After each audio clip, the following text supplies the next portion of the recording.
Boa noite, eu me chamo Vilmar Ferreira, sou aluno da Postec do curso IA para Devs. Irei apresentar o trabalho da fase 1 de algoritmo para que lê um arquivo de base de dados para prever alguns resultados. Primeiro foi feito uma base de dados no arquivo CSV, no qual não tinha tantos registros, e eu comecei a inserir com registros fictícios. Minha base de dados, como se pode ver, tem 50 e poucos registros.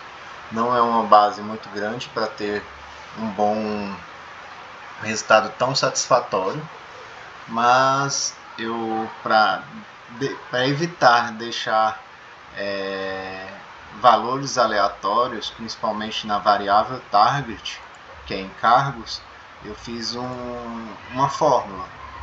Eu calculei como se eu fosse num hospital, né, e calculava a idade vezes o IMC e o valor do IMC que eu coloquei 20. Então, todos os encargos aqui, independente do cenário que eu colocava, ele não estava mais aleatório do começo que ficava, porque eu estava colocando valores aleatórios e não estava seguindo nenhum padrão. E com isso eu acredito que o modelo ia meio que errar muito e se perder. Então foi essa a primeira coisa que eu fiz. Então aqui no script eu fiz a importação das bibliotecas necessárias, Pandas, Matplotlib, Sklearn, e algumas utilitárias para me ajudar a resolver alguns problemas que eu fui enfrentando no decorrer do script. A primeira coisa que eu precisei fazer foi saber qual é o encode do meu arquivo CSV. Esse arquivo CSV eu fiz no Excel, e quando eu tentei abrir ele não estava conseguindo abrir, dava erro de encode, ele não conseguia abrir. Então eu tive que explicar lá no objeto aqui chamado df do Pandas qual era o encode, porque se eu não especificar qual é o encode, ele vai tentar abrir no TF8. Então aqui eu utilizei da biblioteca Chardet, eu abri o arquivo aqui e eu pedi para detectar do arquivo informações do IMC CSV, para ele me detectar qual é o encode. Ele abre o arquivo aqui e eu quero saber qual é o encode. E eu passo isso para a biblioteca do Pandas quando eu vou ler o CSV. Também tive que colocar um separador de ponto e vírgula, porque sem essa informação ele estava pegando todas as minhas colunas e gerando em uma única coluna, aí o que estava ocasionando erros na frente. E eu deixei como separador decimal vírgula e não ponto, e também estava, com isso ele estava pegando minhas colunas que tinha vírgula e ele estava achando que era uma string. Então aqui após a leitura do arquivo com Pandas, eu mandei listar a primeira linha, o cabeçalho, umas informações gerais do arquivo, uma estatística descritiva do arquivo, e verifiquei se existem dados ausentes, valores ausentes. No meu caso eu não coloquei valores ausentes, mas eu já fiz uma inteligência para que eu conto o valor dos valores ausentes, né? E se for maior que 0, aí eu vou gastar os recursos computacionais para fazer o tratamento. Aqui a base de dados é pequena, de 50, mas eu pensei, e se fosse uma base de dados aí de 1 milhão, 100 mil de registro? Então ia gastar muitos recursos computacionais. Então o que ele faz aqui? Ele verifica se é maior que 0, se for maior que 0, ele utiliza esse método fillNA, e para os valores das colunas numéricas, ele vai me trazer a média. Por exemplo, numa coluna idade, que tem no nosso arquivo, se tivesse uma idade vazia, ou seja, sem informação, não, Então ele ia fazer a média de todos os valores lá daquela coluna e ia jogar nos valores ausentes. A mesma coisa para as variáveis categóricas. Ele ia verificar o valor ausente naquela coluna e ele ia, em vez de trazer a média nesse caso, ele me trouxe a moda. Então, se tivesse, por exemplo, na coluna sexo, feminino e masculino, alguma faltante, ele ia pegar a que mais existia, ia me trazer a moda. Se fosse feminino, ia preencher com feminino.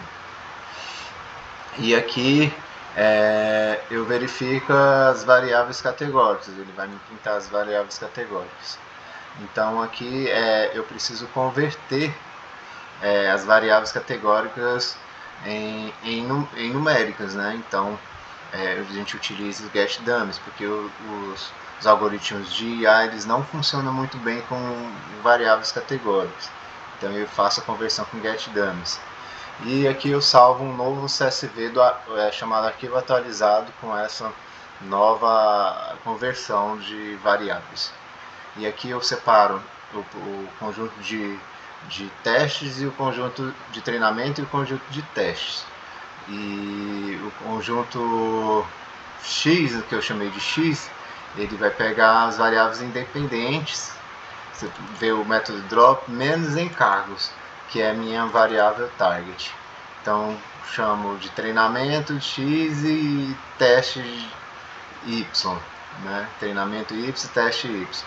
E coloco 0.2, que significa 80% para teste e 20% para treinamento. Isso. 80% de treinamento e 20% para teste. Usei o modelo de regressão linear, né? E faço o treinamento aqui dele. Faço as previsões com predict, passando x-test. Vou avaliar o modelo com as variáveis ms2 e r2 e printo o resultado, né?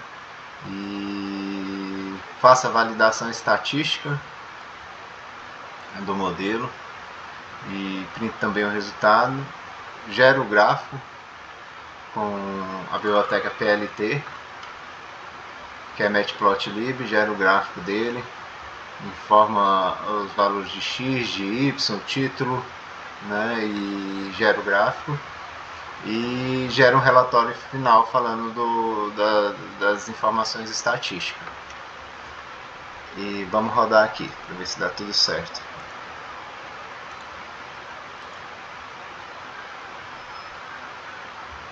Aqui gerou o gráfico, né, previsões versus valores reais. Ele segue essa linha vermelha aqui, ele não está muito longe, então acredito que ele está aqui próximo ao acerto, não 100%, mas está chegando ao acerto. E acredito também que isso é pela pequena quantidade de registros que ainda tem no meu modelo de base de dados, no meu data frame. E gerou o relatório. Então, meu relatório está em arquivos, já enviado para a Postec, mas ele gerou aqui um R2 score de 0,95%, ou 195% de chance de estar predizendo bem o modelo. O mean square de erro ainda continua alto, mas acredito também que seja erro ao quadrado, média de erro ao quadrado continua alto, 12 milhões, mas acredito porque também a quantidade os valores de encargos são tudo, a maioria acima de 20 mil, e acredito que seja por causa disso. Mas no fim gerei um relatório informando dos insights, né? O modelo tem bom poder preditivo, principalmente devido às relações matemáticas utilizadas na criação dos dados. O alto R2 mostra que o modelo está bem ajustado, mas recomenda-se validação com dados reais. Variáveis como idade, MC, status e fumante tendem a ter forte impacto nos encargos. Então acredito que cheguei aonde queria estar. Foi satisfatório o atendimento da demanda, mas que precisa melhoria nos dados e no data frame. Obrigado.